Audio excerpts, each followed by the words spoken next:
Hello दोस्तों, स्वागत है स्टोरी नेक्स्टर में। तो आज माँ के प्यार की 3 बेस्ट कहानी आपको सुनाने वाला हूँ। तो ठीक है दोस्तों, मैं स्टार्ट करता हूँ कहानी। वो कहते हैं ना, माँ सब अपने आप में परिपूर्ण है। दुनिया में हम चाहे कितने भी रिश्ते से क्यों न बंधे हुए हैं, लेकिन माँ के बिना हमारा जीवन अधूरा होता है। हर रिश्ते को आपसे कुछ पाने की आस रहता है, लेकिन माँ का पुत्र के बीच एक ऐसा रिश्ता है जो एक माँ अपने अपने संतान को जीवन जीवन पर्यंत सिर्फ देना जानती है। माँ भूखी सो सकती है, लेकिन कभी भी अपने संतान को भूखे पेट सोना सपने में भी नहीं देखना चाहती है। माँ तो हर वक्त अपने संतान के कल्याण की बात सोचती है, किस प्रकार उसकी संतान आगे बढ़े और जग में नाम करे। ठीक है दोस्तों, तो एक थॉमस एडिसन की एक कहानी है, मैं सुनाना चाहूँगा आपको। पहला स्टोरी है ये। एक दिन थॉमस एल्वा एडिसन स्कूल से अपने घर आए और स्कूल से मिले हुए पेपर को अपनी माँ से देते हुए बोले कि माँ, मेरे शिक्षक ने मुझे यह पत्र दिया है और कहा है कि इसे केवल अपनी माँ को ही देना। बताओ माँ, आखिर इसमें क्या लिखा है? मुझे जानने की बहुत बड़ी उत्सुकता हो रही है। तब पेपर को पढ़ते हुए माँ की आंखें रुक गईं और तेज आवाज़ में पत्र पढ़ते हुए बोली, आपका बेटा बहुत ही प्रतिभाशाली है। यह विद्यालय उसकी प्रतिभा के आगे बहुत छोटा है और उससे और बेहतर शिक्षा देने के लिए हमारे पास इतने काबिल शिक्षक नहीं हैं। इसलिए आप उसे खुद पढ़ाएं या हमारे स्कूल से भी अच्छे स्कूल में पढ़ने को भेजें। ये सब सुनने के बाद एडिसन अपने आप पर गौरव करने लगे और माँ के देख रेख में अपनी पढ़ाई करने लगे।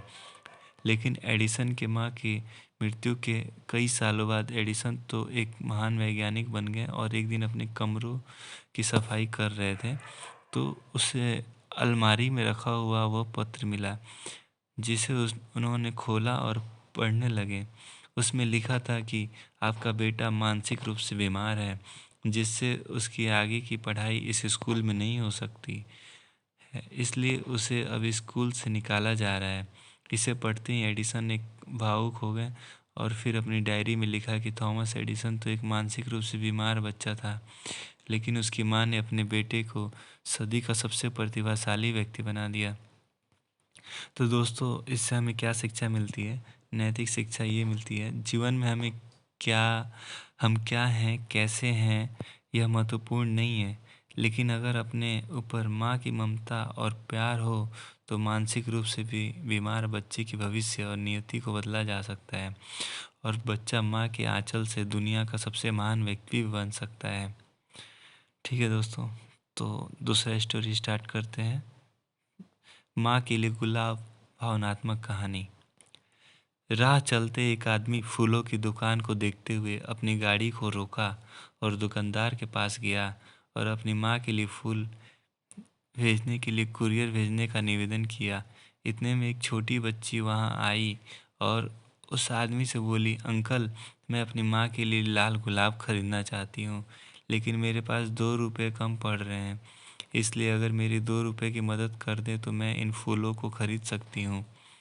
यह सुनकर वह व्यक्ति मुस्कुराया और बोला, ठीक है, तुम खरीद लो, 2 रुपये मैं दे देता हूँ।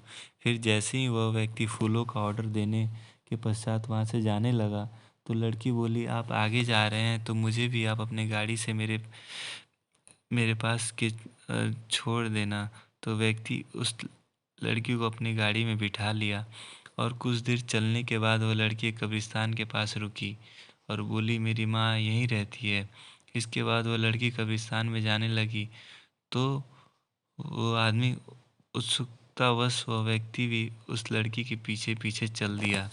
तो देखा कि कब्र पर वह लड़की फूलों को सजा रही है और फिर कब्र से लिपट गई, जिसे देखकर उस व्यक्ति की आंखें खुल गई। वह सब समझ चुका था कि अपनों को खोने का क्या गम होता है और वह व्यक्ति तुरंत वहां से वापस फूलों की दुकान पर गया और अपना कुरियर का ऑर्डर निरस्त करके खुद फूलों का गुलदस्ता लेते हुए अपने हाथों से माँ को देने के लिए निकल पड़ा। तो दोस्तों, नैतिक शिक्षा इससे यह मिलती है, हमारा जीवन छोटा है, आप जिन्हें चाहते हैं, जो कोई भी आपको आपका हो, उनके साथ अधिक से अधिक समय व्यतीत करें, क्योंकि सबको अपने अपनों के प्यार की ज़रूरत पड़ती है। और ऐसा करने में हम देरी करते हैं तो क्या पता कब हम अपनों से दूर हो जाएं और फिर अपनों का प्यार पाना नामुमकिन हो जाए। इसलिए जीवन के प्रत्येक क्षण में जीवन का आनंद लें, क्योंकि आपके परिवार से बढ़कर कुछ भी महत्वपूर्ण नहीं है। माँ की ममता की माँ की ममता का मोल एक कहानी। ये तीसरी कहानी है।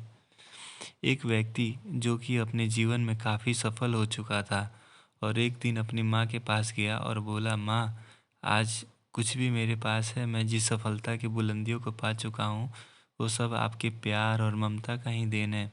इसलिए माँ, मैं चाहता हूँ आपने जो प्यार दिया है मैं उसका ऋण चुकता करना चाहता हूँ। यह सुनकर माँ आश्चर्यचकित हो गई और बोली, नहीं बेटा, मुझे अपनी ममता और प्यार के बदले कुछ भी नहीं चाहिए। ये तो मेरा फ़र्ज़ था जो कि मैं अपनी संतान के लिए किया। लेकिन वह व्यक्ति बार बार जिद करने लगा, नहीं माँ, मैं आपके प्यार और ममता के बदले कुछ देना चाहता हूँ माँ, आप मांगो तो सही। तो बार बार जिद करने के बाद माँ बोली, ठीक है, क्या तुम मेरे साथ जैसे बचपन में सोते थे वैसे सो सकते हो क्या?